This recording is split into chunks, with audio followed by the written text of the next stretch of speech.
El plan original de ser un maestro es de que tienes que tener vocación, porque no es un empleo. Cuando tú ves esto como un empleo, caes en todos esos juegos del ego, ¿sí? Y sobre todo de las cuestiones de la... El doctor Javier Álvarez no es solo un académico. Es un maestro con vocación que lleva décadas formando generaciones desde el aula y desde la investigación. Pero lo que más le preocupa no es el futuro de la educación. Es que estamos perdiendo el interés por el conocimiento mismo. Es algo que no nos han enseñado. Nuestro modelo educativo no nos ha enseñado eso. Hago ejercicio con los alumnos y yo les digo, a ver, dime artistas. Les sobran nombres de artistas. Le digo, oye, háblame de investigadores mexicanos. Se acabó la clase y no me dijeron uno. No le dimos importancia a la epidemia de COVID y luego resulta que ahora es un problemón. Inclusive que nos pone en riesgo a nivel internacional. ¿Por qué? Pensamos que era algo pasajero, que no afectaba mucho. Esto fue creciendo y dices, ahora fíjate el problemón que tenemos, ¿no? Entonces, si entiendo bien lo que dices, si no aprendemos de nuestros errores, ¿se viene algo peor que la pandemia? Si no empezamos ahora... Este concepto de maestro va cambiando a lo largo de la evolución de la persona o del desarrollo. Obviamente sin pensar en lo teológico, de los años bíblicos, de los años de la antigua Roma y Grecia, lo que significan los maestros, pero ahorita, por ejemplo, vamos poniéndolo en una perspectiva muy natural y muy donde estamos parados. Pues nacemos y ingresamos los que podemos y alcanzamos un pupitre y tenemos ese privilegio. Vamos a la escuela y en la escuela, bueno, pues los maestros junto con nuestros padres son las primeras personas que nos abren los ojos para muchas cosas, entonces hay una perspectiva ahí. Pero después viene donde vamos creciendo y vamos ensalzándonos y vamos diciendo, bueno, pues sí, es que mi maestro, o ay, qué mal me cae mi maestro porque me pone a trabajar y porque es bien estricto, o bien porque es muy barco y que bla, bla, bla.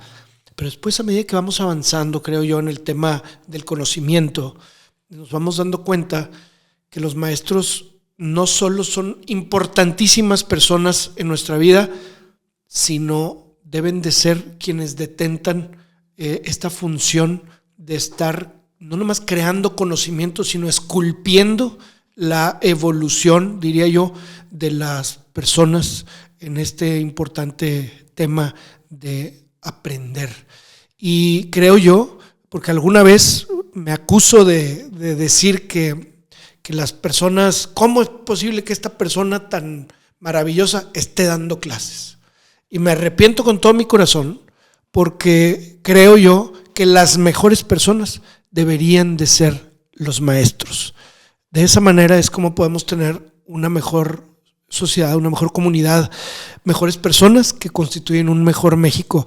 Y hoy, aquí en Casi Famosos, está el doctor Álvarez, que es un hombre de verdad que me encantaría que todos tuvieran el privilegio de conocer, de poder ver su gran sensibilidad, su carrera tan brillante, sus publicaciones y además la maravilla que hace con sus alumnos dentro de las aulas. Yo fui uno de ellos y estoy eternamente agradecido por eso y por muchas cosas más que vamos a platicar, pero hoy para mí y para la producción es un alto honor tener una persona tan importante y relevante en la sociedad y en México como tú, doctor. Es un placer tenerte aquí. Muchas gracias por tus palabras, Emilio, y por la invitación a venir aquí a dialogar contigo.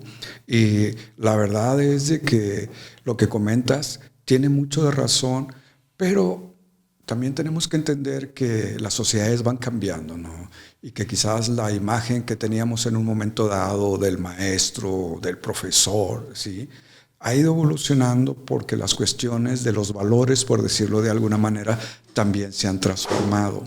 Y yo, desde mi punto de vista, o sea, el plan original siempre de ser un maestro es de que tienes que tener vocación, ¿verdad?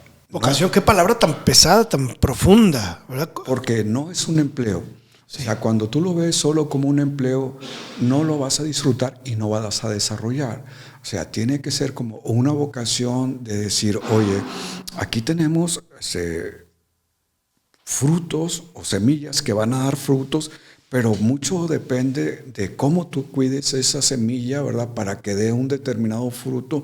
Y eso es lo que a través de los años de trabajo me he dado cuenta de que quizás en ciertos terrenos que inclusive pueden parecer áridos, cuando tú estimulas a los alumnos a reflexionar acerca de sus cosas, a reflexionar acerca de la vida y ser propositivos en ese sentido, se dan muchos frutos.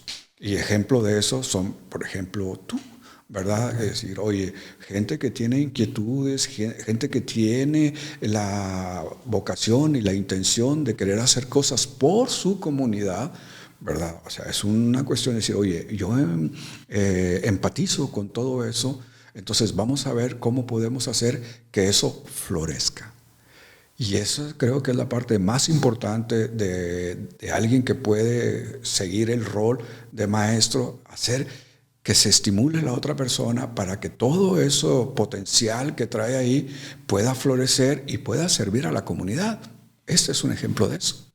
Muchas gracias, doctor. Al contrario, el tema de ego probablemente pueda pegar, y bueno, yo lo he visto también en algunos personajes, ¿verdad? Donde el dar clases, digamos, no es esta vocación de la que tú hablas y la que tú eres claro testimonio, sino pues representa o puede representar también una especie más bien del ensalzamiento propio, donde pues más bien es una palomita por ahí, pues doy clases y por eso soy un fregón y esto es lo que me faltaba en mi bucket list.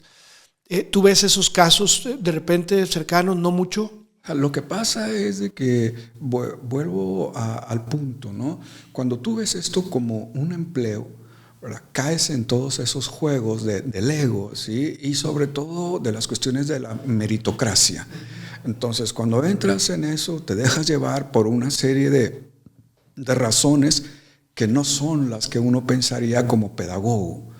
Y cuando tú dices, porque tú señalabas ese aspecto del ego, pero yo también señalo mucho el aspecto del poder, ¿no? Uh-huh. O sea, tú haces lo que yo te diga porque yo soy el maestro y tú eres la alumna o el alumno. Y yo creo que ya cuando empiezas a meter cuestionamientos de esa naturaleza, se va desvirtuando y no estimulas, o sea, el trabajo intelectual en las personas. En la medida que tú estás viendo al otro como alguien que te tiene que obedecer como autoridad, creo que se pierde el sentido de las cuestiones de orden pedagógico, porque uno lo que espera, vamos a decir, con los modelos pedagógicos actuales, es de que el alumno sea de autogestión todo el tiempo. Y cuando hablo de autogestión, es autogestión del conocimiento. Uh-huh.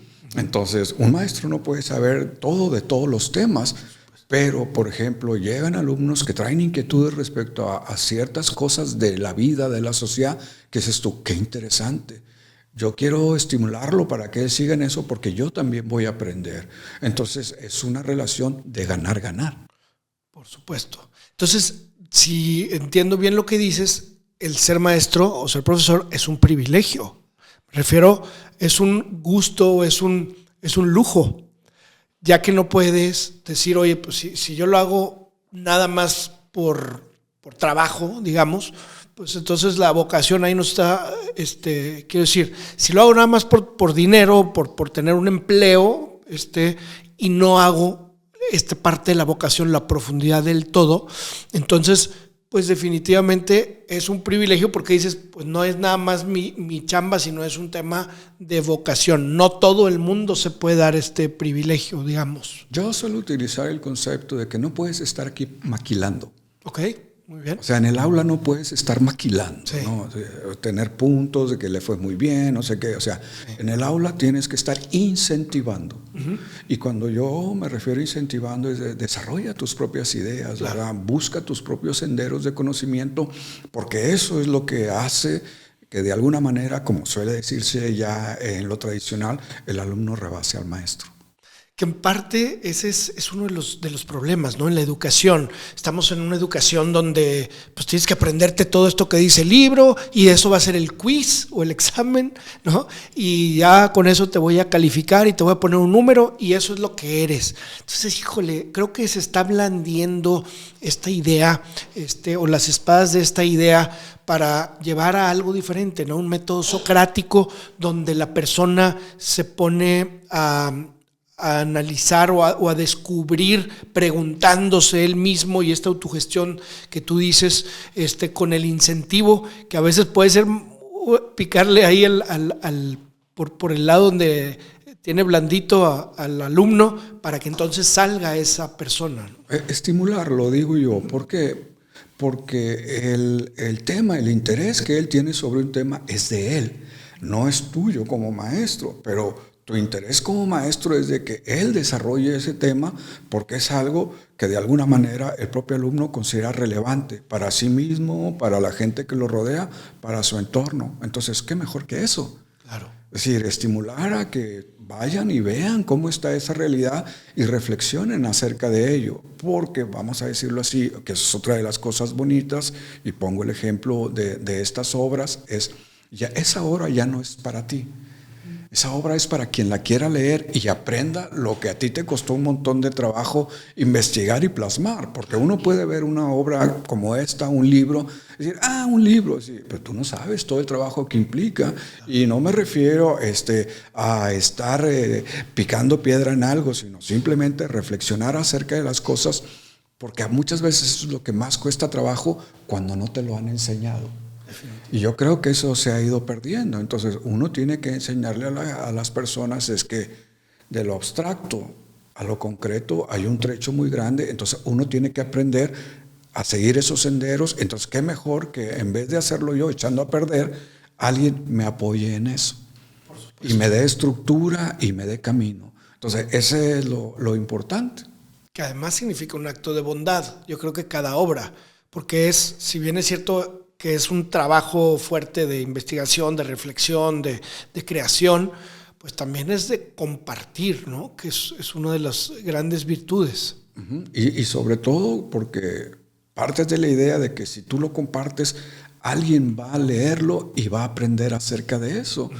Entonces quizás entre todos, entre anónimos, porque es como yo le digo a la gente, pues uno puede pensar en primera persona, puedes dialogar segunda persona, pero escribes para una tercera persona que es etérea. Entonces tienes que explicarle muy bien a esa persona, y cuando esa persona capta la idea, él mismo la puede desarrollar y llevarlo más adelante, que es la historia de la cultura humana, ¿no? Es decir, vamos dejando, vamos a decirlo así, escalones para que el otro venga, se plante en ese escalón y trate de ir más arriba. Claro, por supuesto. Oye, tú eres un hombre de investigación, eres SNI, ¿verdad? Así le llamamos en el argot aquí, pero es el sistema. Miembro del Sistema Nacional de Investigadores. Muy bien. Uh-huh. Y obviamente lo que te voy a preguntar, pues tú eres un maestro que da clases en doctorado y en diversas universidades y demás, y a mí me emociona mucho saber eso, porque me di cuenta yo cuando tuve la oportunidad de estudiar el doctorado, donde tú fuiste uno de mis grandes maestros, de que el conocimiento es algo que está, pero en pañales en este país, y ahora todavía peor, que le reducen cada vez más el dinero, los emolumentos que van dirigidos o etiquetados a este rubro, y darnos cuenta que un país no puede tener una evolución, ningún país, o un desarrollo importante, integral, si no desarrolla conocimiento. Y esto creo que está apagado, como estaba para mí apagado en cuanto a tener luz de esto, hasta que tuve la oportunidad de estudiar, de investigar y de hacer una investigación firme, ¿verdad?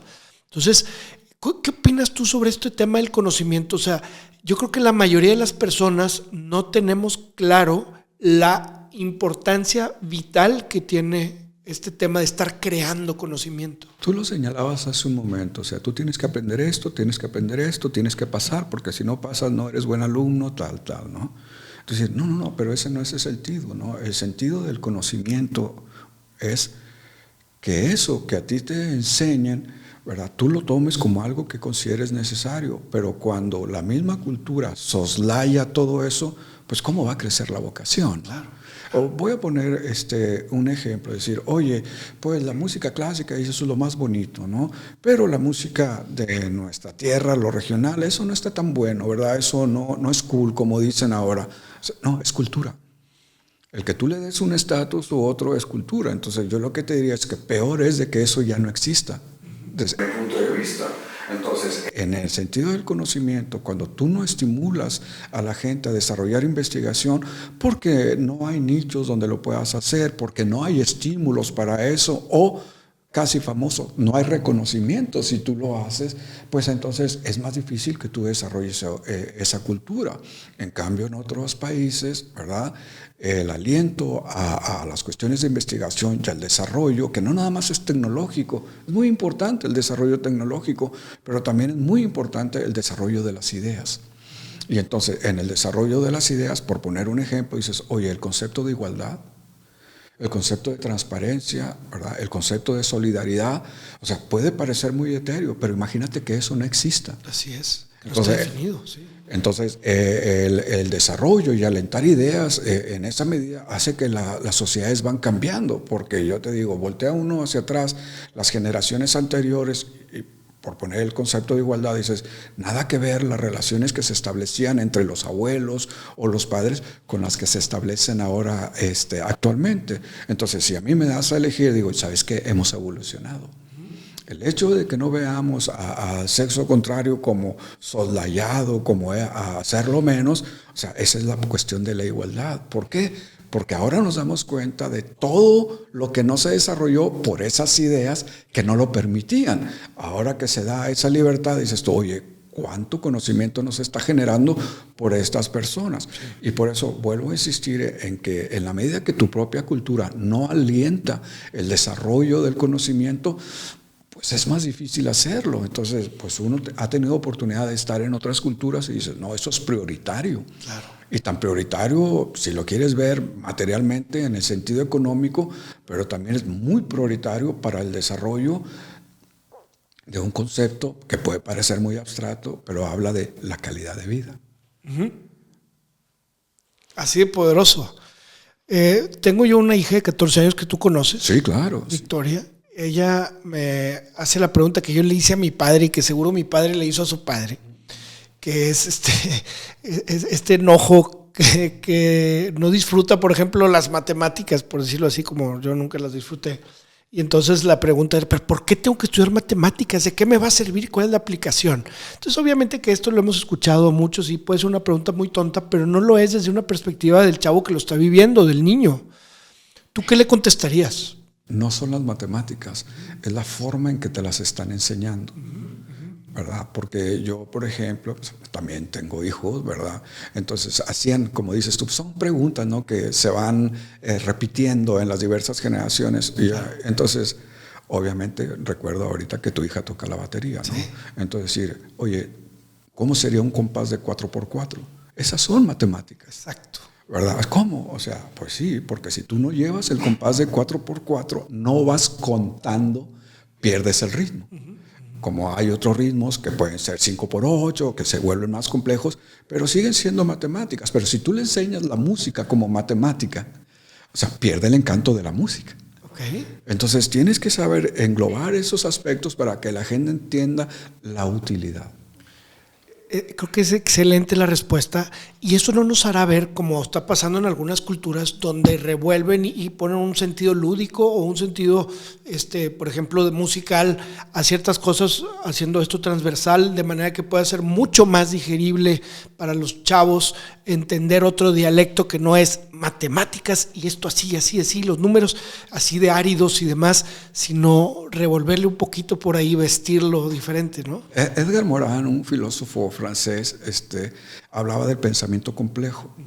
Y voy a poner algo que él nos expresó en alguna ocasión, en una charla, en una conferencia que dio. Dice, ¿por qué demonios tenemos que poner un límite, vamos a decirlo así, entre lo eléctrico y lo magnético? No, en la realidad no existe, tú lo dividiste. Entonces, el enseñar la ciencia como estancos aislados, tú eres biólogo, punto, ¿verdad? Tú eres arquitecto, punto. Y dice, no, todo tiene sentido, porque si tú estudias la biología, te vas a dar cuenta que tiene una arquitectura. Y que tiene la biomagnética también. Exactamente, a eso se refería él, de que estos estancos, esta forma de transmitir el conocimiento, a veces son grandes obstáculos que uno tiene que saltar. Claro. Entonces, pero ¿cómo lo saltas? Platicaba ahorita con tu asistente, es decir, rompiendo con los esquemas. Y si algo han tenido los grandes revolucionarios del conocimiento, ¿verdad? Es precisamente que han empezado a cuestionar, pero no nada más eso, han presentado alternativas. Así es. Y entonces cuando tú dices, oye, pues de repente imagínate que llegue alguien y digan, oye, tenemos 300 años de que las ideas de aquel hombre pues son ley, ¿verdad? Porque él decía que son 3 leyes y rigen todo el universo. Entonces, si tú te sometes a eso y no lo cuestionas, como alguien llegó y dijo, pues sí, pero es relativo. Con eso cambió todo el paradigma. Entonces, esa es vamos a decirlo, para mí la belleza del conocimiento, para mí eso es la belleza de la enseñanza, de la investigación, que hace que de alguna manera te plantees cosas que se dan como muy de hecho y muy establecidas para de repente ver que no es así. Y nosotros podemos verlo ya en un sentido técnico, por decirlo de alguna manera, que tú dices, oye, pues, por ejemplo, ahora que veo toda la cuestión de la música, dices, oye, ¿cómo empezamos? Pues empezamos por un fonógrafo, ¿no? Y luego decir, hasta que llegó alguien y dice, ¿por qué tiene que ser así, no? Y luego llegó otro y dijo, oye, pues en una banda magnética, ¿no? Y entonces llega otro y dice, ¿y por qué tiene que ser así? Y luego en un CD, ¿no? Y ahora llegamos y no, pues está en la nube. Exacto. Entonces, fíjate toda esa evolución, pero tuvo que habérselo alguien planteado. Entonces, a partir del conocimiento de lo que se tiene, pero también para ir más allá. Y eso es lo que no podemos hacer que nuestros alumnos no tengan esa oportunidad. Es decir, tú tienes que hacer lo que yo te digo para que pases el curso. No, ¿sabes qué? Estamos mal. Claro, claro. Y bueno, y ahí se fustiga a las personas que se les relea como rebeldes y demás por estar cuestionando eso. Justo también estaba pasando eso en la escuela de mi hija. También ella llegó de nueva y le empezó a caer mal a los maestros y todo porque empezó a cuestionar. Dice, pero a ver, ¿por qué las niñas tenemos que traer el uniforme así y así? ¿Y por qué los niños tal otra cosa? ¿Y por qué nos tenemos que cambiar para tal y que no puedo? Y entonces se hizo una revolución en la primera semana que llegó la huerca ahí. Y fíjate que con mucho orgullo digo que lo llevó eso a dirección, se hizo un consejo y logró lo que ella estaba cuestionando. O sea, que no siguiera siendo una regla que era parcial, digamos, entre géneros. O una regla tan ortodoxa que no había ni siquiera que cuestionarla. Okay. Que eso es lo peor, ¿verdad? Yo algo que sí creo que debemos de transmitirle a las nuevas generaciones es de que siempre que tú plantees un cambio, ¿verdad?, vas a encontrar resistencia. Esa resistencia al cambio implica, voy a decirlo suave, golpeteo. Entonces tienes que aprender también que cuando vas a vivir una situación de esa naturaleza, va a haber eso. Pero tienes que ser resistente, resiliente a eso, porque es parte del cambio.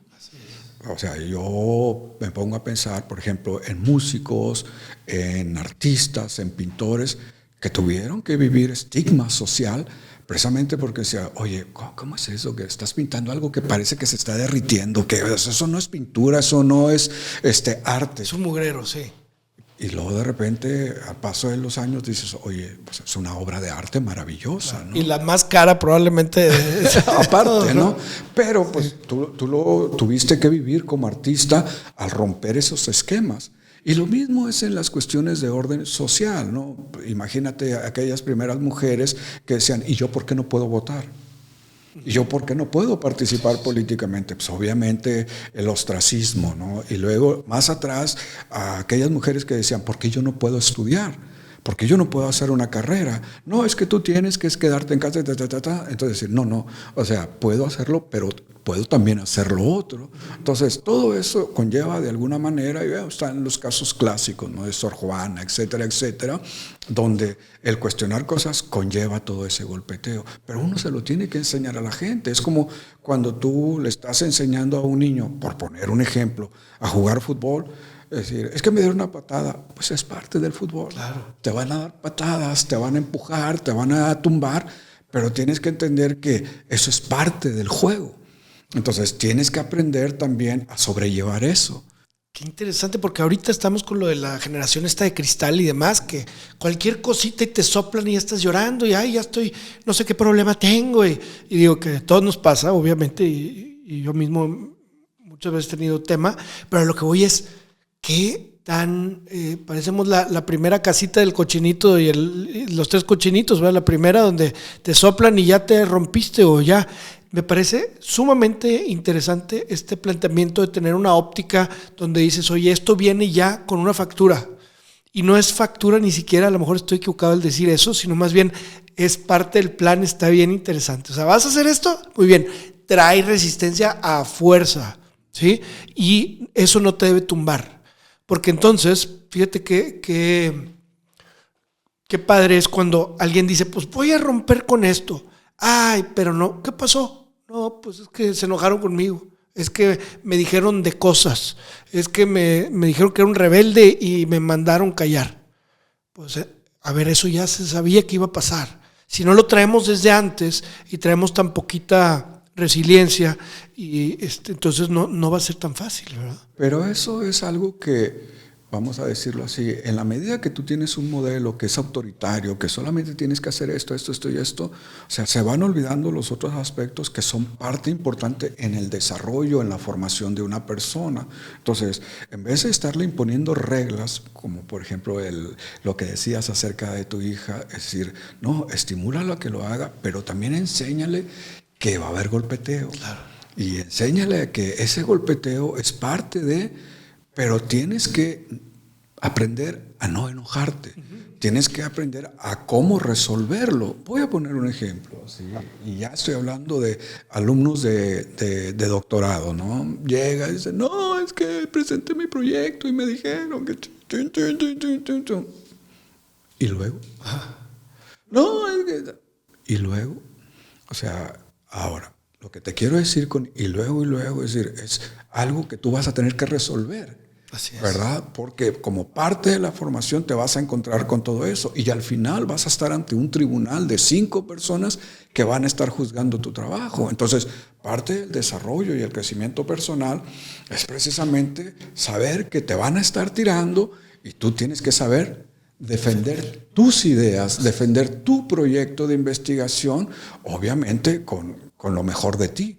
Porque eso es tu proyecto, es tu tesis, y entonces tú tienes que demostrar las bondades de eso. Entonces lo que no puedes hacer es defender las bondades, pues poniéndote ahí triste o sintiéndote que eres la víctima, etc. Eso no te va a ayudar. Pero entonces yo creo, precisamente, hablabas tú de la generación de cristal, es decir, no les hemos enseñado a eso.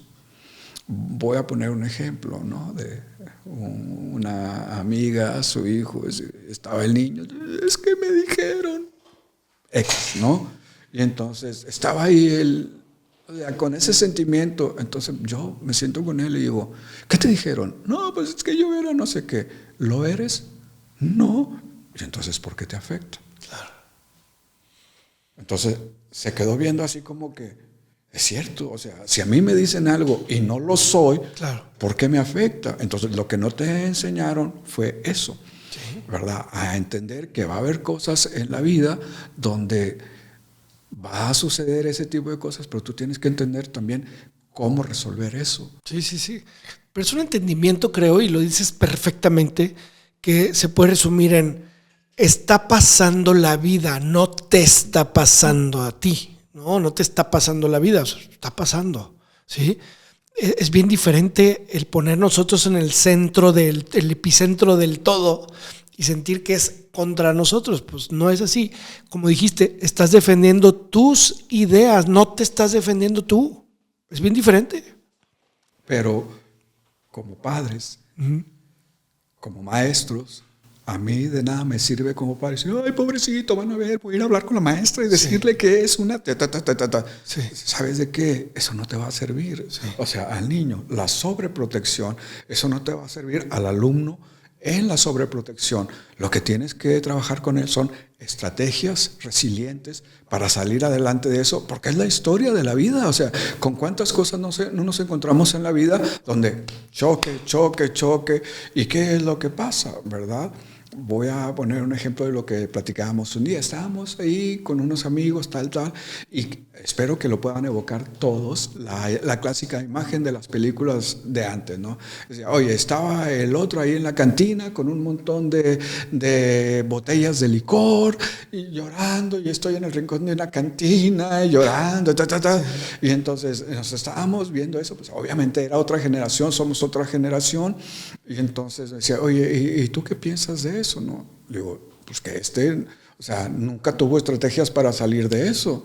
¿Por qué? Porque en la medida que tú dices, oye, no funcionó mi relación con una persona, no quiere decir que no funcionen mis relaciones con las personas. Claro. Es decir, entonces lo que no tienes que hacer es que esa era la relación. No, es una relación. Y si no funciona esa relación, tú tienes que entender que tienes que buscar una relación que funcione. Claro. Así de simple. Sí, entonces, sí. ¿Por qué? Porque si tú vas a vivir para darle gusto a una persona o que la persona viva para darte gusto a ti, eso no es una relación sana desde mi punto de vista.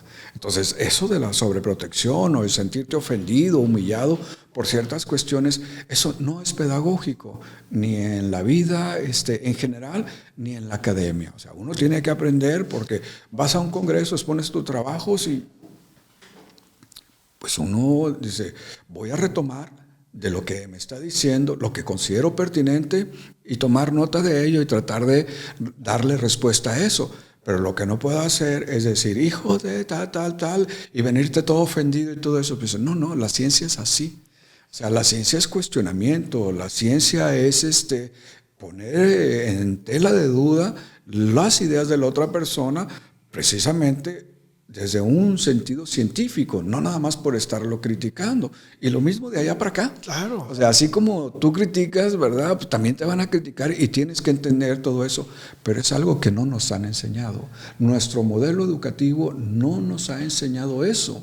Entonces, tenemos que ir viendo las cuestiones del modelo educativo porque decimos, oye, que ahora el humanismo, que los derechos humanos, que ¿te ha vacunado eso de todos los sinsabores de la vida? No, pues entonces mejor enséñale, ¿verdad? ¿Qué te puede servir para hacer frente? Porque los sinsabores van a estar ahí. Siempre. Es ley de vida. Entonces, tenemos que enseñarles precisamente a cómo solventar ese tipo de cuestiones. Y voy a poner un ejemplo. Entonces, entre más arriba vas, pues más duro está el golpe. O sea, eso es ley, ¿no? Es como si digo, oye, pues si te crees que aquí, vuelvo al ejemplo del fútbol, crees que aquí te dolió la patadita, pues ahora imagínate más arriba, ¿no? O sea, las patadas van a estar más fuertes, entonces tienes que aprender eso, ¿no? Cómo evitarlas, ¿verdad? Cómo esquivarlas y punto, ¿no? Y cómo recuperarte de ellas, ¿verdad? Exactamente. Entonces, a mí, en lo personal, el bagaje, por ejemplo, de los filósofos antiguos, que era reflexión, uno puede decir, ay, pero qué pereza, ¿no? Pues nada más se la pasaban divagando, ¿no? Y hay algo, por poner un ejemplo, ¿no? Que algunos filósofos antiguos decían que el manipular cosas en sí mismo ya no te hacía un gran pensador. Entonces, ellos decían que el gran pensador está aquí, ¿no? Está en la reflexión, en lo que antiguamente se conocía como la filosofía, porque ahí te estás planteando todas las cosas, ¿no? Entonces, en esa medida, lo que yo retomo de eso es de que si tú aprendes a explotar todas las bondades de tus cualidades, ¿verdad? Intelectuales, cognitivas, te vas a dar cuenta que muchas cosas se pueden resolver. ¿Por qué? Porque de alguna manera estamos dotados de eso. Estamos dotados de una capacidad para la reflexión que si tú mismo te la vas coartando o otros te la van coartando, ¿verdad? Pues vas a terminar en que todo ese potencial se reduzca a lo mínimo y entonces pues vas a tirar con lo mínimo, pero eso no te va a permitir desarrollarte como ser humano. Menos como colectividad. Mucho menos, porque no te da para eso. O sea, si no te da para entender las cosas que te están pasando, pues menos entender la de los otros e intentar ser, otro concepto muy importante, solidario. Entonces, a veces puedes decir, oye, la solidaridad es un lujo. Yo te digo, no, la solidaridad es una necesidad. Porque así como aquel en un momento dado puede necesitar ayuda porque no puede salir adelante con sus cuestiones, pues igual quizás tú un día vayas a estar igual. nadie podemos solos, definitivo. O sea, por eso el ser humano tiene 3 conceptos, ¿verdad? Que es muy importante y se dice desde hace mucho. Somos bio, psico, social. Entonces, para nosotros, el rebotar ideas, el encontrar soluciones a cuestiones a través de las charlas, el intercambio, etcétera, etcétera, o sea, es una parte muy importante. Y tú lo puedes ver en los niños, o sea, desde pequeños. O sea, ¿dónde están más despiertos, por decirlo de alguna manera? Cuando están con niños. Entonces ves que de repente llegan y ya traen otras ideas, otro lenguaje. ¿Y dónde lo aprendió? Pues en el intercambio de ideas. Entonces, eso es bueno, es parte del desarrollo. Y eso es lo que tenemos que alentar, en mi opinión. Hay algo muy padre que nos tocó vivir y nos tocó de alguna manera, no sé si la palabra es co-crear, porque no sé si es una creación, pero bueno, fue una investigación, una obra que hicimos juntos. Y aquí, bueno, se supone que aparece un nombre como del que lo está poniendo, pero la verdad es que esto deberían ser los 2 nombres, porque fue una chamba en conjunto que nos aventamos desde todo el doctorado. Y hoy pues es un hijo más. Para mí se siente muy importante porque este es mi segundo. Yo sé que tú tienes decenas de libros y eso es maravilloso, pero a mí me honra mucho que tú y yo pudimos sacar adelante de un tema que a mí me apasiona y que a ti también, y que ahí nos encontramos en ese tema, ¿verdad? De las asociaciones, el tercer sector, le llamamos asociaciones voluntarias juveniles. Y a mí me encantaría escuchar un poquito de lo que tú dices, además de que no le hemos dado suficiente publicidad a este. Ahí va, y quiero hacerlo ver a la gente que nos va a estar viendo y escuchando la importancia de esto, y lo hablábamos anteriormente. Como ustedes pueden ver, ¿verdad? El título es Asociaciones Juveniles. Entonces, una de las cosas que yo te preguntaba, para tratar de estimularte en ese sentido, es decir, ¿cuántos trabajos conoces aquí en nuestro contexto regio sobre el tema? ¿Y cuál era la respuesta? No lo hay. Que no había, no encontramos. No lo hay. Entonces, en esa medida, yo lo que entendía es de que esa inquietud, que a mí me parecía muy importante, muy puntual en esa medida, es decir, Aldo, porque esto va a quedar como un antecedente. Quizás venga otra persona atrás que traiga la misma actitud, decir, oye, pero ¿de dónde me alimento? ¿De dónde agarro este conocimiento acerca de eso? Y ahí quedado ya plasmado. Entonces, ¿cuesta trabajo? Sí, pero ese trabajo, y se lo tenemos que decir a todos, cuando es un tema que te gusta, o sea, es trabajo, pero también es gozo, ¿verdad? Porque cada frase, cada párrafo que uno va escribiendo en algo que a uno le gusta, entonces pues también va quedando todo ese gozo, toda esa satisfacción. Y al final, cuando tú lo ves, dices, oye, mira el libro, ya terminado y todo lo demás. Sí, yo te digo, ¿cuánta satisfacción no deja en el camino? ¿Y cuánta satisfacción no te da ya cuando lo ves plasmado y cuando la demás gente lo ha retomado, lo ha leído y dice, oye, qué buena onda el libro, ¿verdad? O sea, aprendí cosas, no sabía que esto era así, asá y asá, porque dentro de las experiencias de la escritura de la obra es haber recogido opiniones de mucha gente que está participando. Entonces, ¿qué nos decía, por ejemplo, en las entrevistas a ti la gente? Decir, oye, pues hemos tenido que luchar contra un montón de cosas. Claro, ¿verdad? Porque nos ven chavos y nos dicen, ¿tú qué vas a saber? ¿Tú qué esto y qué lo otro? Entonces, van luchando contra todo eso que va quedando plasmado en el libro, pero al final, o sea, lo que queda es, oye, aún y con todo eso, ellos siguieron y lucharon con sus asociaciones. A la fecha, sí. Si ellos no lo hacen, ¿quién lo hace? Entonces, por eso digo que son las buenas ideas que se van plasmando en proyectos, se van plasmando en asociaciones, y el hecho de involucrarte en esos temas son aspectos que desde mi punto de vista uno tiene que alentar, porque hay que decírselo a la gente, en el abordaje de estos temas, creo que el que más aprende es el autor. Pues sí, por supuesto, claro. estás visitando otros autores, estás viendo qué está pasando y por qué esto se debe conectar con lo otro, ¿verdad? ¿Por qué estás discerniendo esto? Y te están diciendo sus experiencias, y sus experiencias en carne viva. No, ¿sabes qué? Nos bloquearon. ¿Sabes de qué? Nos cerraron las puertas. ¿Sabes de qué? Pensaban que era una tontería lo que estábamos haciendo. Y al final, cuando ven que esa lucha que ellos tienen en función de sus propias ideas, de las asociaciones, van dejando frutos y la gente se va enganchando con eso. Claro. Hace unos momentos estaba la compañera Indira por aquí en una entrevista. Entonces, decir, es lo mismo. O sea, ¿cómo empiezas como activista en pro de defensa de ciertos derechos, de ciertas personas, etcétera, etcétera? Y al final eso te hace un referente. Así es. O sea, y eso es lo más importante. Dice, oye, saber que, como luego decían, oye, él es un doctor. O sea, y en el sentido de entender la diferencia de que una cosa es ser doctor, el que cura, y otra cosa es ser un doctor, el que sabe.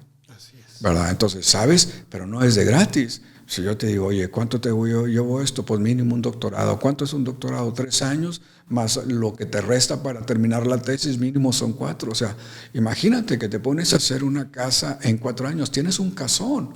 Bueno, aquí lo tienes. Tienes una tesis de grado donde dedicaste un montón de trabajo y entonces ese trabajo lo que queda es como una consolidación intelectual sobre un tema en el cual ya te convertiste en doctor.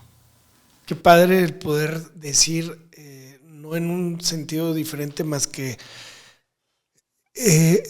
todo lo que estuvo a mi alcance con un esfuerzo importante sobre este tema, le buscamos y le rebuscamos. Entonces, de todo lo que había es esto y estas son las conclusiones. Y otra cosa que me parece maravillosa de las obras, pues es que nunca es de una persona, sino que merece, para empezar, los autores, las fuentes y demás. Y después también el trabajo que hay con todo el ecosistema, decimos, por ejemplo, en el caso donde estuvimos rebotando como un asesor o un tutor de alguna manera, y luego también con el redactor, y luego también con la persona que hizo el diseño, y qué es lo que queremos transmitir, y luego con la persona que hizo la página, que guarda algunas memorias también de esto. Son cosas muy importantes y creo que la gente y los niños, por ejemplo, ya no están tomando tan en cuenta en la educación. Ahora, como todo es dispositivo, ya las obras, digamos también materiales, los libros, la lectura, ahora todo lo queremos ver en video y en la inmediatez. Entonces, híjole, creo que ahí estamos perdiendo un poquito como sociedad. No sé qué opinas tú.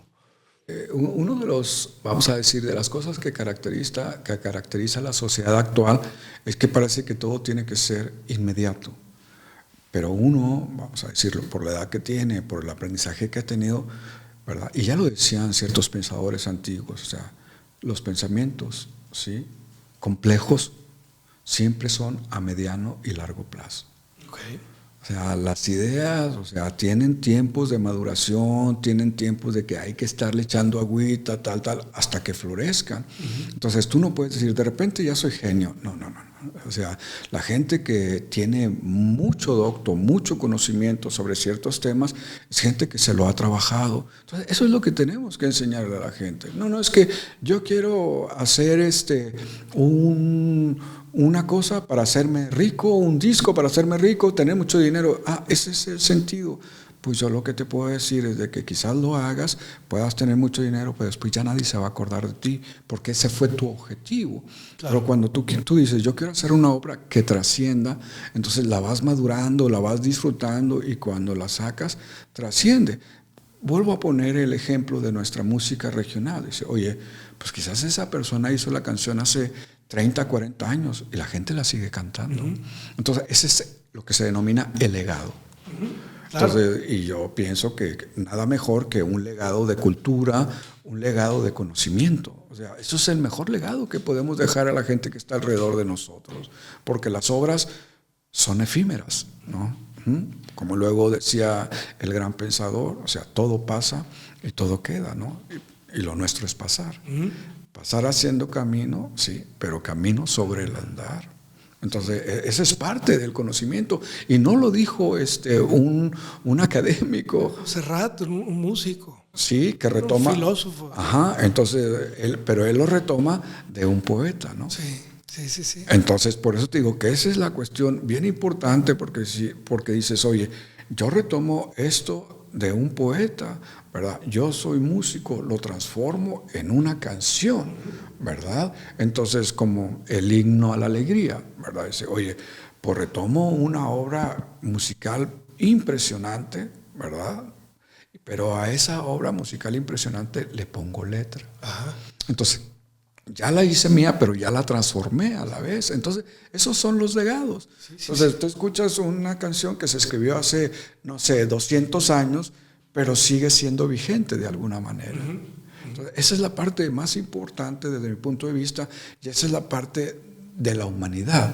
Es decir, cómo vamos dando un granito de arena al aporte del desarrollo de nuestra cultura. Pero lo que no podemos dejar, y ahora sí me tuerzo hacia un aspecto más mundano, más vamos a decirlo, más contemporáneo, es decir, lo que no podemos hacer es de que lo que trascienda son las malas ideas. Claro. Lo que trascienda son los malos hábitos. Lo que trascienda son aquellas cuestiones de choque entre los propios seres humanos. O sea, esa es una cultura que no nos conviene, pero mucha gente no ha entendido que eso es lo que tenemos que cambiar. ¿Por qué? Porque si tú me dices, oye, es que mira, o sea, ¿cuánta gente no está involucrada en esto, en lo otro? Sí, pero ¿por qué está involucrada? Porque nosotros no los hemos sabido sacar de ahí. Entonces lo ven como un único camino. Yo digo, no, en la vida hay muchos caminos, ¿no? Y ejemplos hay desde el propio dicho de el hombre y la mujer que se hacen a sí mismos, ¿verdad? O aquellos que han aprovechado las oportunidades de vida para sacar cosas adelante. Pero si las únicas oportunidades que les presentan son esos caminos torcidos y esos los haces tuyos, pues vas creando una cultura que va en contra de tu propia comunidad. ¿Y qué es lo que dejas? Pues dejas un regadero de sangre. Entonces, ¿cuál es el legado de eso? ¿Qué rescatas de eso? Nada. Por eso creo que la educación, la cultura, es algo que tenemos que darle un énfasis. Entonces, en vez de decir, no, pues vamos a atacar esto con esto, decir, oye, ¿por qué no investigamos por dónde van los tiros? Porque pues ya tenemos 60 años, 70 años haciéndolo de una manera y no está funcionando. Entonces, ¿por qué no está funcionando? Porque no lo hemos investigado. En lo personal. Entonces, oye, tienes gente que piensa, gente muy inteligente, aliéntalos, o sea, dale ese espacio para que puedan investigar eso y nos den alternativas de solución a esto, y no ver como que la única alternativa es, si ellos tiran uno, nosotros le tiramos dos, si ellos tiran dos, o sea, no, al final no vamos a quedar nadie, y eso es lo peor.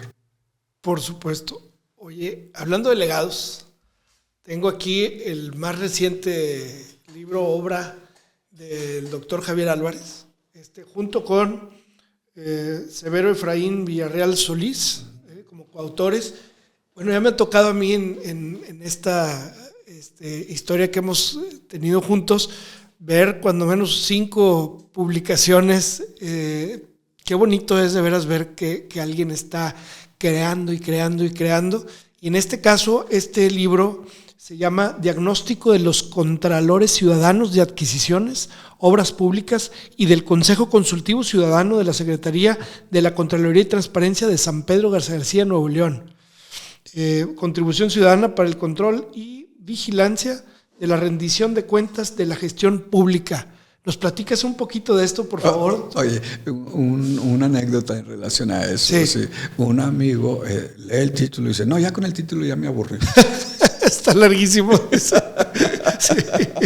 Pues pero dando respuesta a tu pregunta, es decir, hay un montón de cosas en nuestra sociedad que valen bien la pena investigarlas, pero pues como no hay mucho aliento a la investigación, a veces las dejamos pasar. Sí. Entonces, ¿a qué yo me refiero con esto? Es decir, y tú has estado involucrado en este tipo de cuestiones. Es decir, oye, es un nuevo mecanismo, el de la participación ciudadana,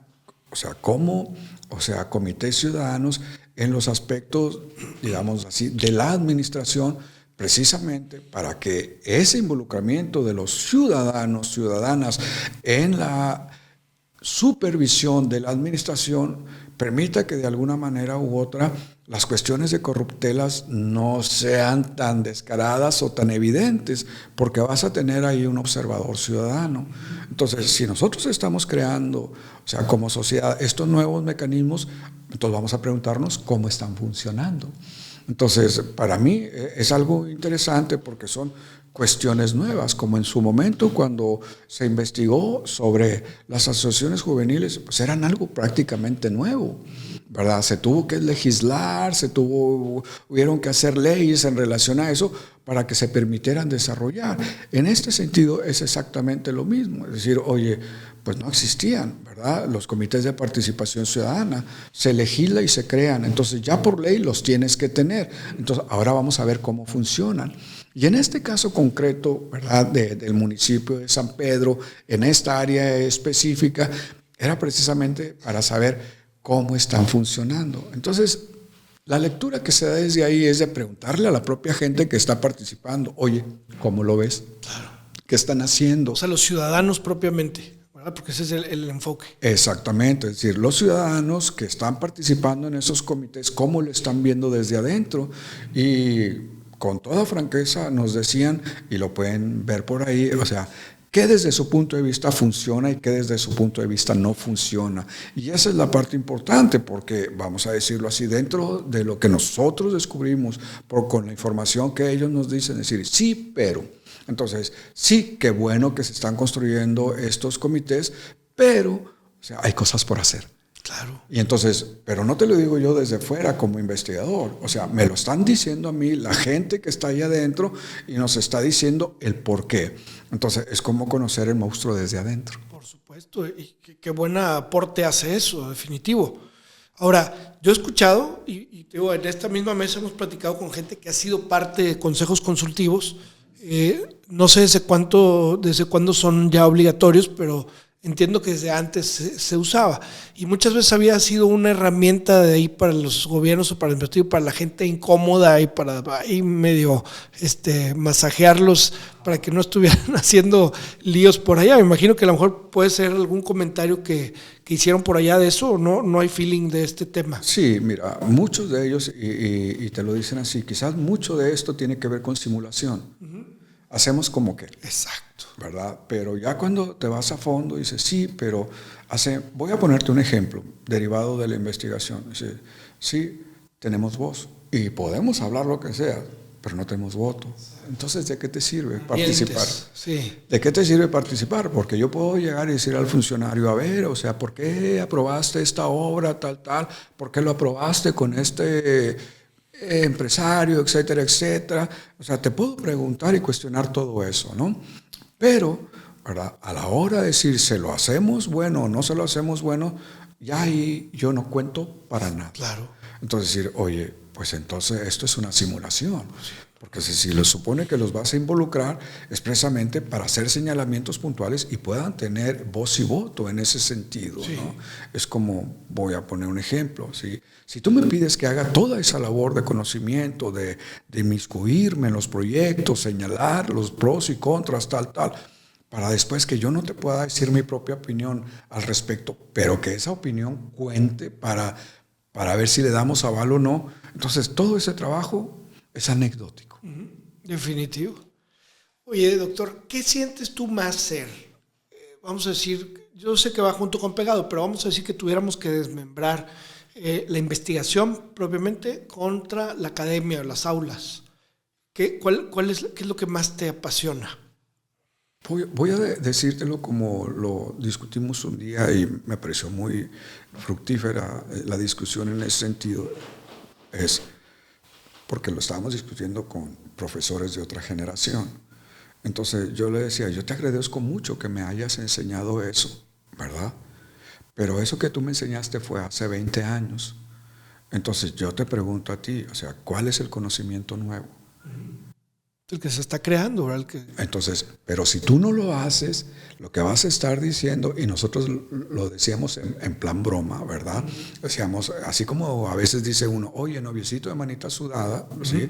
Nosotros decíamos, el librito sudado, sí. ¿verdad? Porque pues traías el mismo libro paseando como maestro 20 años. Claro. pero no había algo nuevo. Entonces la investigación te hace que vayas, ¿verdad? Es como si tú dices, oye, Monterrey hace 20 años, absolutamente nada que ver. Sí, claro. Entonces, pero a ver, me parece muy, muy padre, muy puntual lo que estás comentando. Entonces dices tú, necesito ser investigador para ser maestro. Necesito ser investigador para darte nuevos elementos de lo que está aconteciendo ahorita. Ajá. Ahorita, porque yo lo que no puedo hacer es estarte repitiendo lo mismo. Sí, se lo denomina, es un clásico, pero es un clásico que ya es del pasado. Entonces necesitamos ir desarrollando nuevo conocimiento para complementar lo clásico con lo actual, claro, lo contemporáneo. Entonces eso definitivamente hace que vayamos evolucionando. Voy a poner un ejemplo, ¿verdad? Que lo vivimos hace poco. Es decir, oye, pues que de repente nos llega el COVID, ¿no? Y recuerda que el primer momento de la epidemia de COVID fue que no teníamos vacunas. Uh-huh. Entonces no teníamos vacunas, entonces se nos murió un montón de gente porque no teníamos vacunas. Entonces, ¿qué es lo que pasó? Que todos los gobiernos se pusieron las pilas y dijeron, métele dinero, hacer investigación, o sea, dedica un montón de gente. Y después, con el paso del tiempo, ya teníamos 5 o 6 vacunas y todas eran efectivas.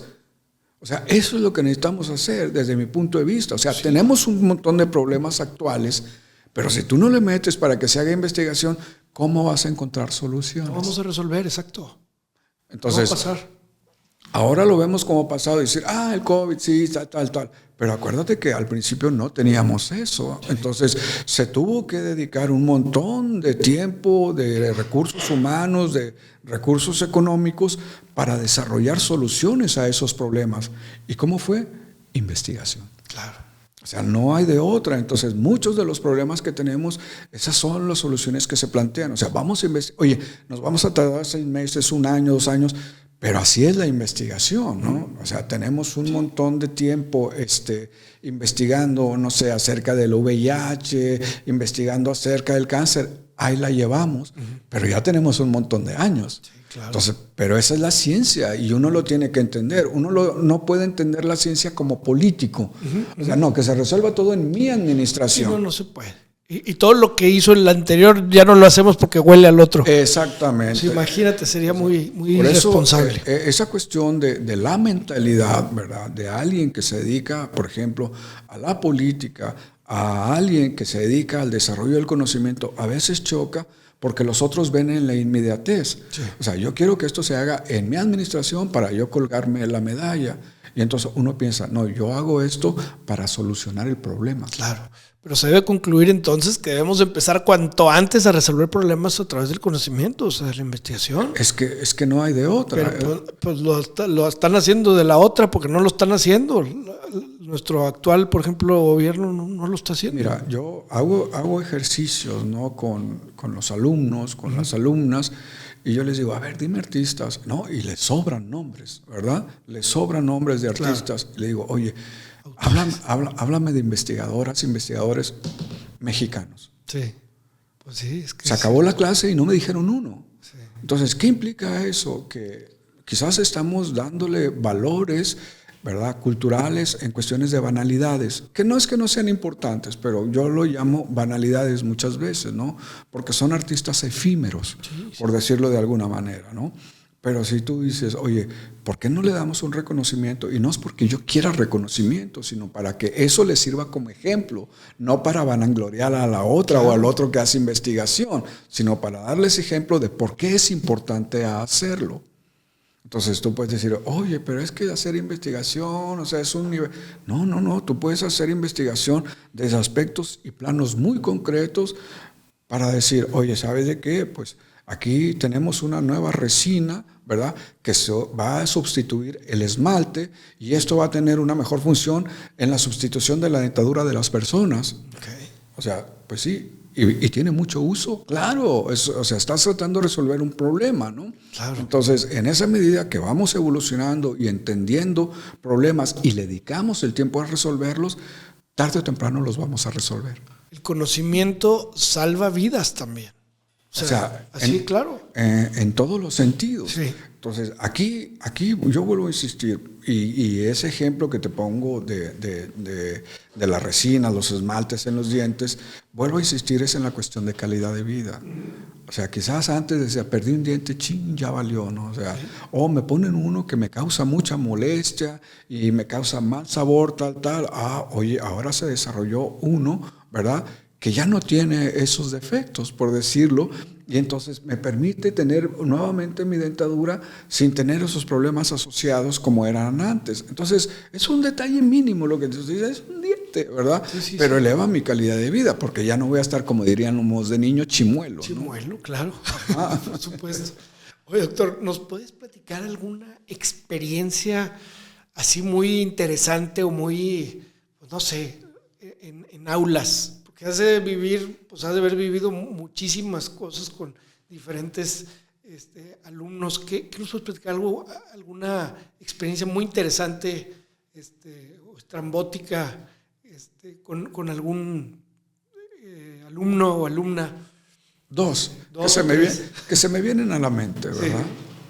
Sí. En licenciatura, pues obviamente en nuestra disciplina hay muchas cosas que se pueden debatir y se pueden cuestionar, ¿no? Y, por ejemplo, teníamos un alumno que cuestionador, pero a fondo de todo, ¿no? Entonces, muchas veces decíamos, está bien, o sea, que nos cuestione, que nos diga, tal. En el ámbito académico se llama toritos, ¿no? Te suelta toritos, tal, ¿no? Entonces, debates con ellos. Entonces, uno decía, qué bueno, ¿verdad? Porque quizás eso lo va a llevar a otro nivel, tal, ¿no? Pero resulta que era una pose. O sea, no era una inquietud verdadera en ese sentido. Entonces, de determinada forma que con el paso del tiempo te das cuenta que nunca llegó a nada, precisamente porque era una pose. Uh-huh.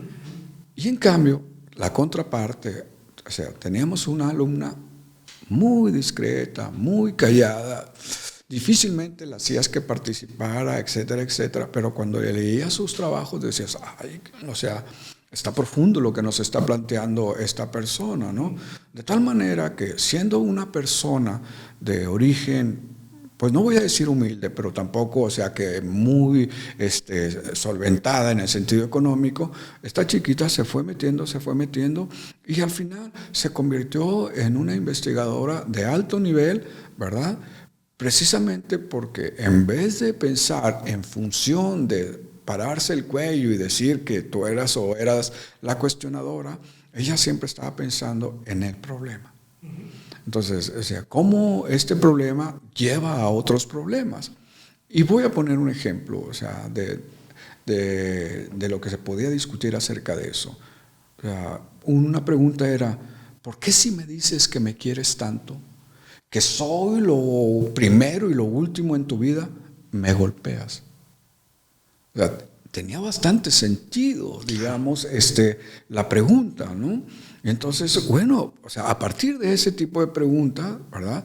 Se fue investigando, se fue hasta darse cuenta que no es una cuestión solo de la persona, sino es una cuestión de orden cultural que se va transmitiendo, ¿verdad?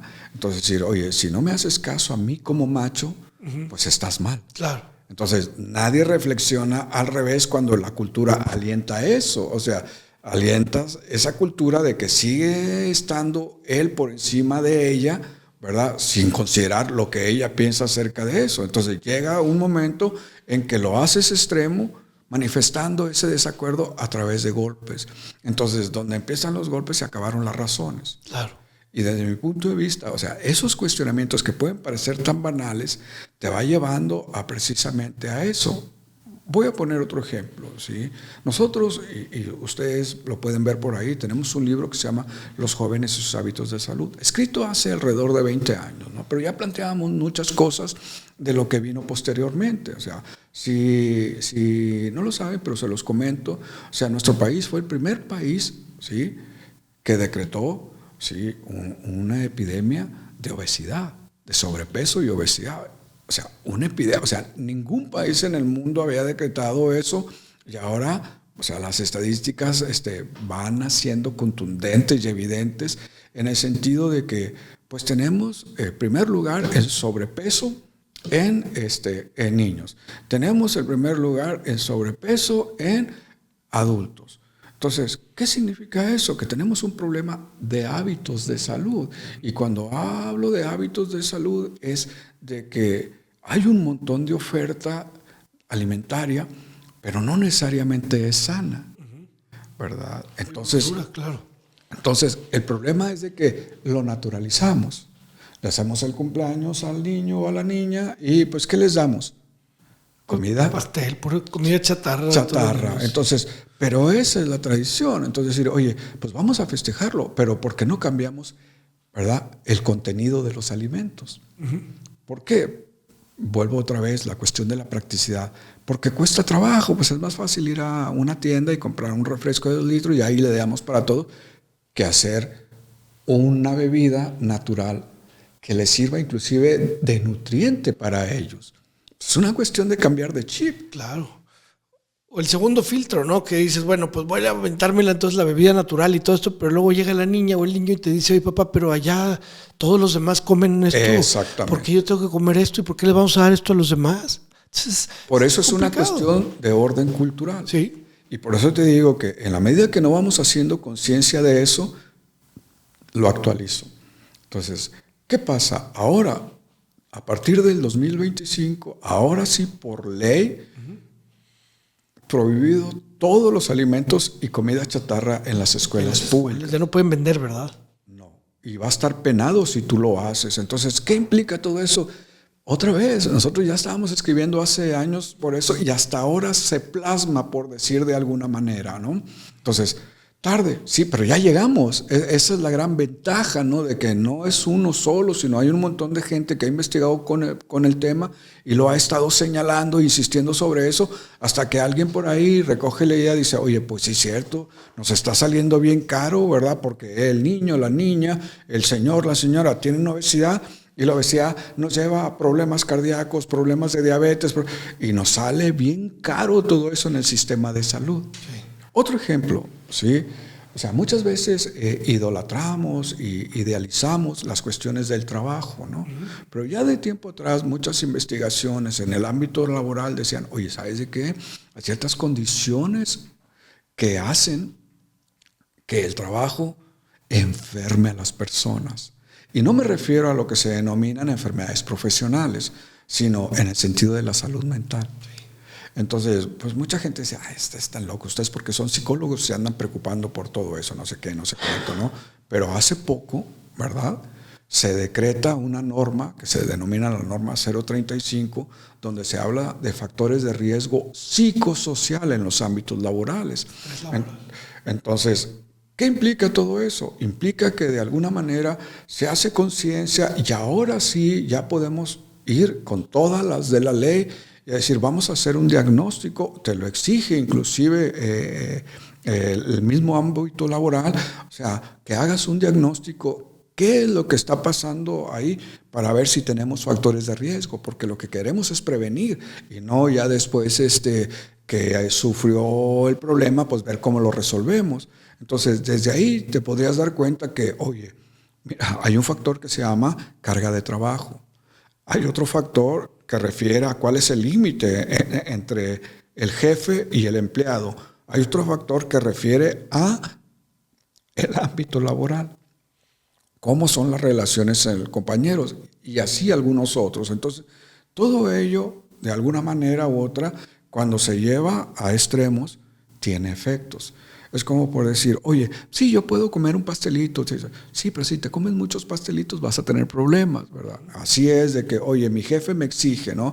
Me exigió que me viniera a trabajar el fin de semana. Bueno, pues alguna vez lo hago, pero ya me lo está pidiendo, o sea, que lo haga constantemente. Entonces ya me está afectando no solo a mí, sino también está afectando mi vida familiar, porque yo estoy dejando a mi familia por venir para acá. Otros se pueden decir, sí, pero estás ganando más dinero y cuando enfermas te va a ayudar. Claro. ¿De qué va a servir? O sea, estar todo el dinero en recuperar la salud. Exactamente. Entonces, por eso yo digo que lo importante de la investigación es de que podemos tener soluciones a mediano o largo plazo, ¿verdad? Pero si no empezamos ahora, más nos vamos a tardar en tratar de solucionarlo.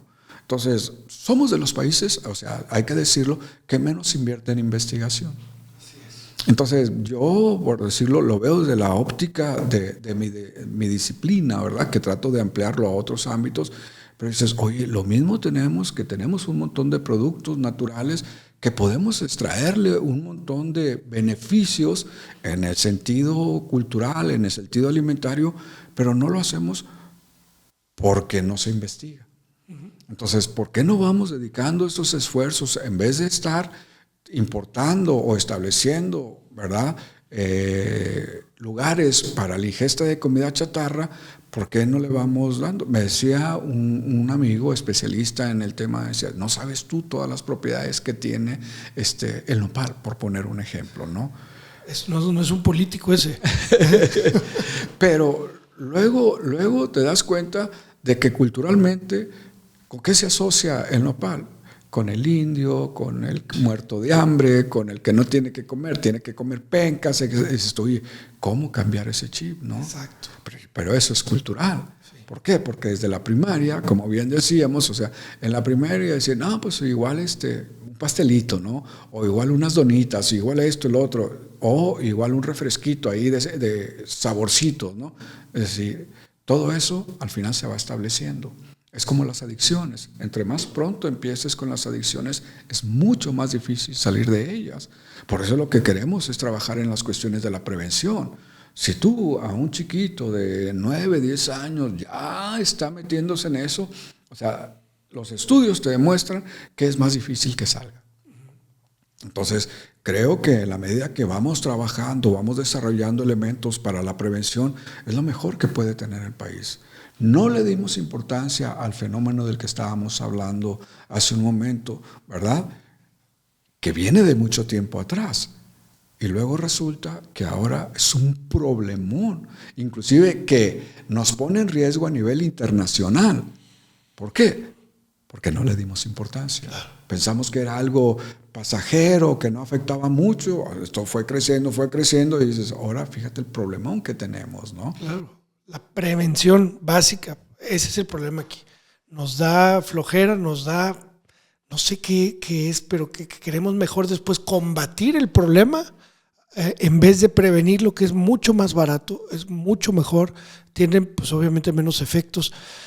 Creo que es un tema cultural y no está tan cultural, ¿verdad? No, y por otra parte, compañero, si muchas veces dices, no, es que tú estás tomando partida por.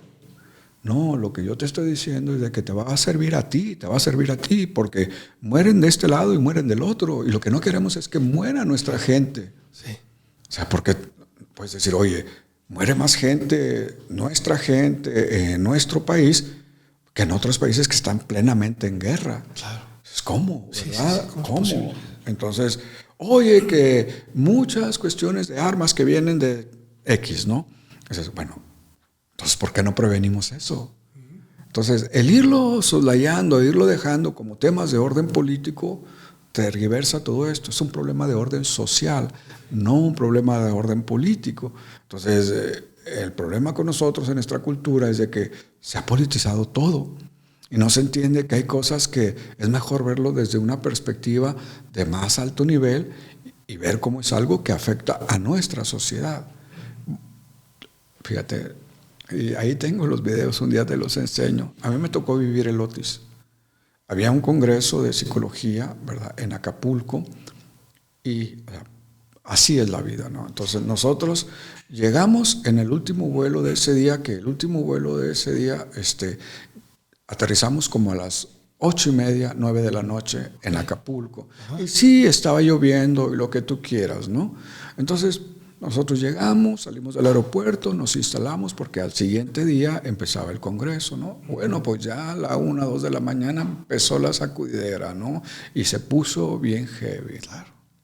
Entonces, cuando salimos, porque, o sea, literalmente tuvimos que bajar todo el hotel, o sea, estallando cristales, cayéndose puertas, porque era nivel 5, o sea, no te imaginas, o sea, el grado de terror que te da y la fuerza que tiene todo eso en cuanto a viento, lluvia y todo lo demás, ¿no?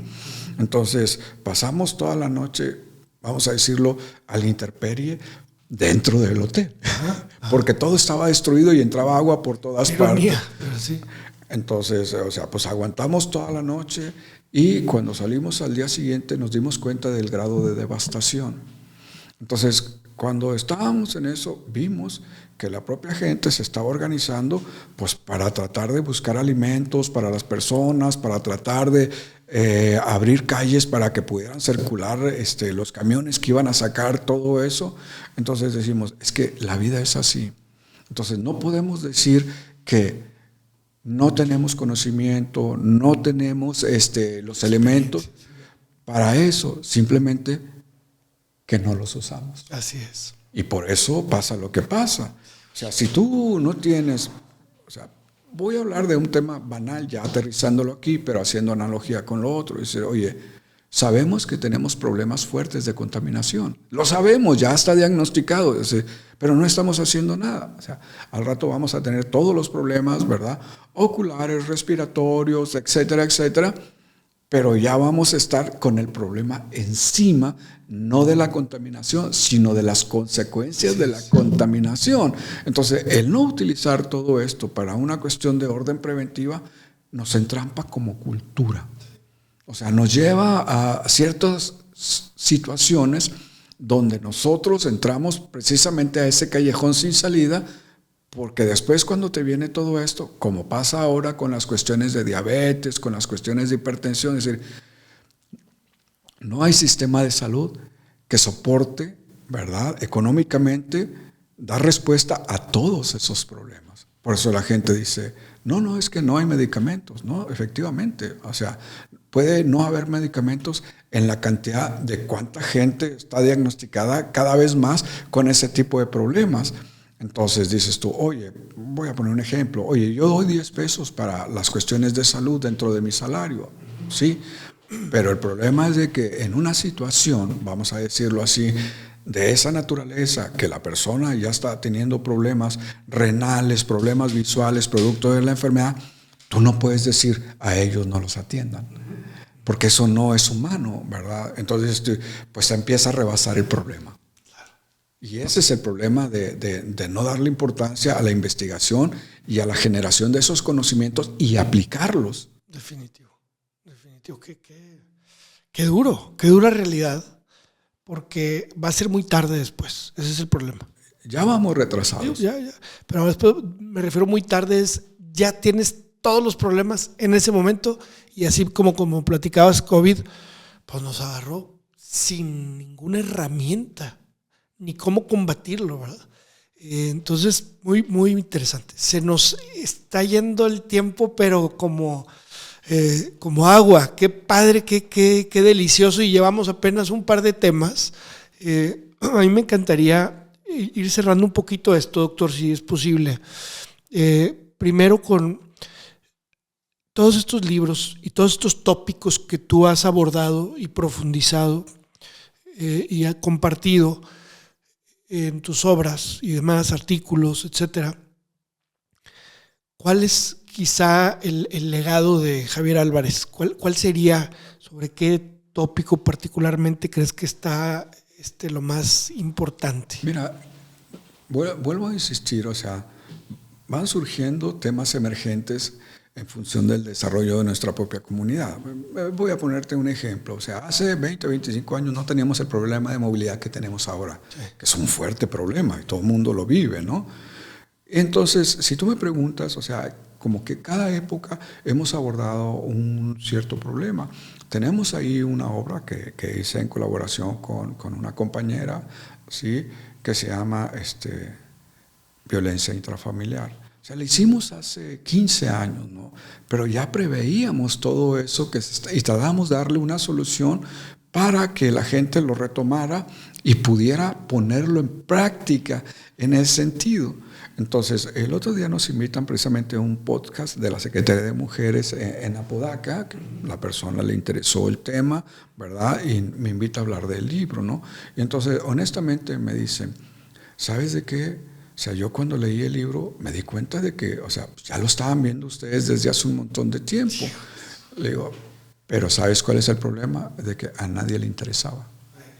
Entonces, Hicimos ese, el que te comento de los hábitos de salud, precisamente.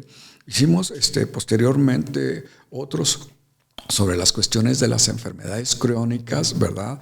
Y el anterior a que creo que sí te hicimos llegar sí, claro. Un ejemplar, que se llama De la violencia social, ¿sí?, al malestar psicológico. Donde hablamos lo que no se dice, o sea, porque dices tú, oye, mataron a 9 allá, oye, encontraron un colgado allá, oye, tal. Entonces, sí, como anecdótico. Tú no sabes el impacto que tiene en un niño, en una niña, en un joven, en una joven, que vean esos horrores. O sea, como nos decía una persona, oye, voy conduciendo con mi esposa, mis niños, como siempre, los niños atrás, ¿verdad? Viendo ahí por las ventanas, y luego de repente, mira, papá, una cabeza. Pues tú vas al frente viendo, ¿verdad? ¿Cómo que una cabeza? Mira, papá, una pierna. O sea, donde entonces, en la noche, los niños con terrores nocturnos. Claro. O sea, porque es súper impactante, pero no le damos valor a la salud mental de la gente y no sabemos todo el efecto que eso tiene. Entonces, uno tiene que cuidar mucho eso a nivel social, decir, oye, todas las personas que viven procesos de esa naturaleza, como violencia intrafamiliar, o sea, tienes que darles atención, porque vas a prevenir que después tengan problemas más serios. Entonces, por eso te digo que los temas emergentes los vamos tratando de abordar desde nuestra perspectiva para tratar de dar alternativas de solución y de prevención a eso. Claro. O sea, esa es la parte más importante. Entonces, uno como investigador o investigadora, tienes que estar siempre teniendo una lectura de cuáles son los problemas que está viviendo la gente.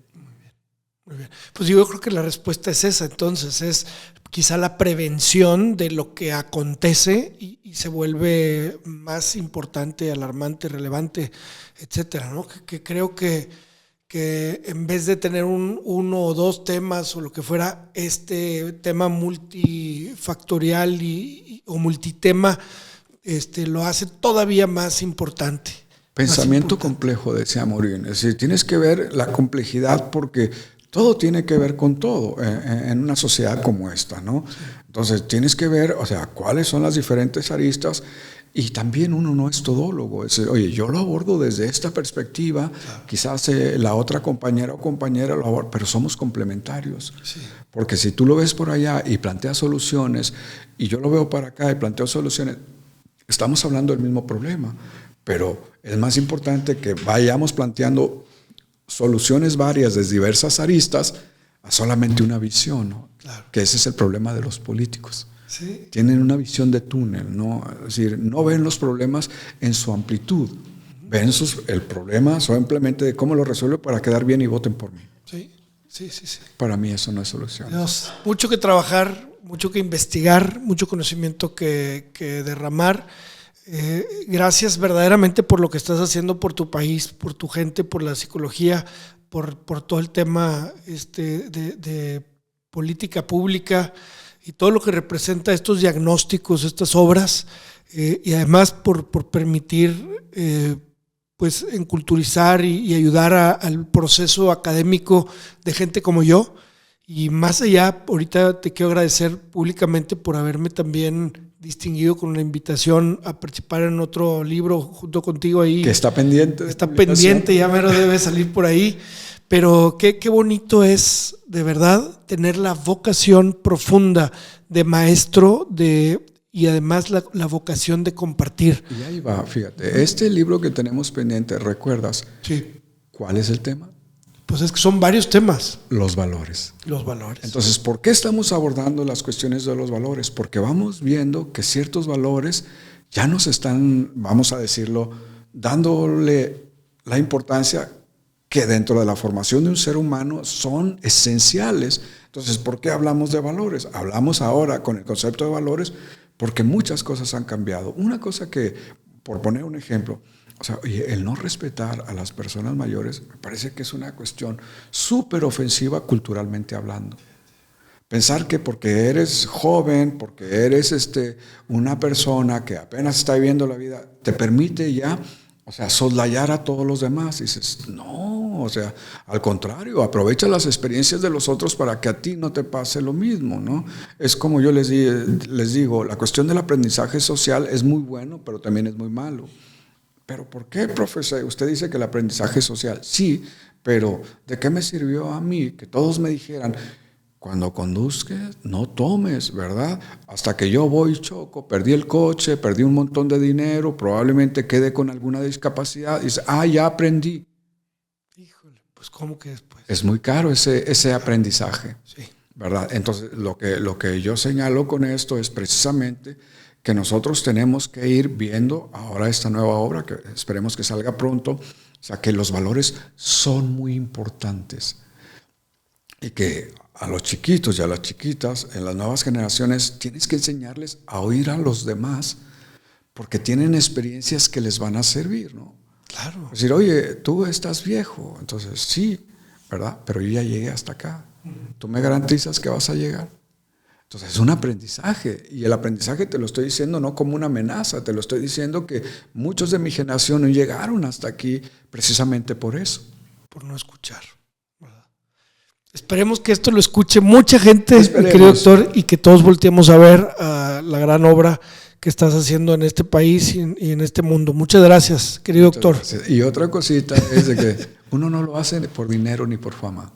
Vuelvo a insistir, lo haces porque te nace, lo haces por vocación. Sí. Es decir, pues ese es mi granito de arena, ¿no? Sí. Entonces, bueno o malo, ese es mi granito de arena, pero yo pienso que a nadie le afecta generar conocimiento. Definitivo.